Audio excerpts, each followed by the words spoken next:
بسم اللہ الرحمن الرحیم۔ آج کا عنوان اور آج کا سوال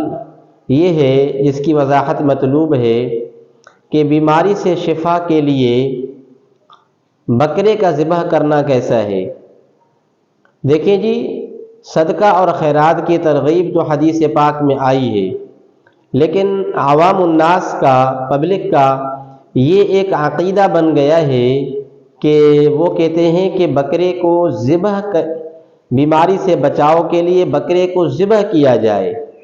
اور ذبح کر کے پھر جو ہے کسی مدرسے میں یا غربا مساکین کو دیا جائے۔ تو یہ ایک عوام کی خود ساختہ اپنی بنائی ہوئی ایک بدعت بن گئی ہے اور غلط عقیدہ بن گیا ہے۔ اس کو ضروری سمجھا جا رہا ہے، جو کہ غیر ضروری چیز ہے، اور کسی بھی غیر ضروری کو ضروری سمجھنا تو یہ اس کا مطلب ہے کہ اپنی طرف سے شریعت کو بنانا، تو وہ ناجائز ہے، ایسا نہیں کرنا چاہیے۔ لیکن اگر کسی کا یہ عقیدہ نہیں بھی ہے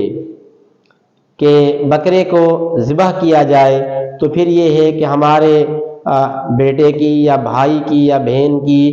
بیماری سے اس کو شفا ملے گی،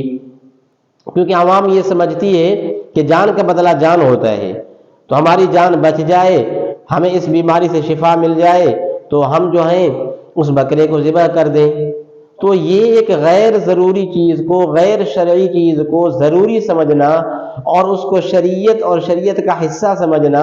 یہ اپنی طرف سے ہے، یہ من گھڑت ہے، جس کا ثبوت اللہ کے نبی سے یا شریعت پاک میں، صحابہ کرام کی زندگی میں اس کا کوئی ثبوت نہیں ملتا ہے۔ تو یہ ایک قسم کی یعنی بدعت بن گئی ہے۔ اور اگرچہ کسی کا غلط عقیدہ یہ نہیں بھی ہے، اس کا عقیدہ صحیح ہے، اور اگر اس طرح کرتا ہے، یعنی بکرے کو ذبح کرتا ہے، ذبح کر کے پھر کسی کو دیتا ہے یعنی صدقے کے طور پر، تو یہ پھر غلط عقیدے اور بدعت کی تائید ہوتی ہے۔ اس لیے اس سے بچنا ضروری ہے، یہ جائز نہیں ہے۔ ہاں، یہ آپ کر سکتے ہیں کہ زندہ بکرا اگر آپ کسی کو دے دیں، کسی غریب کو، فقیر کو، مسکین کو، یا اسی طرح مدرسے میں زندہ جو ہے آپ دے دیں، یا کسی رفاہی ادارے میں، تو یہ آپ کر سکتے ہیں۔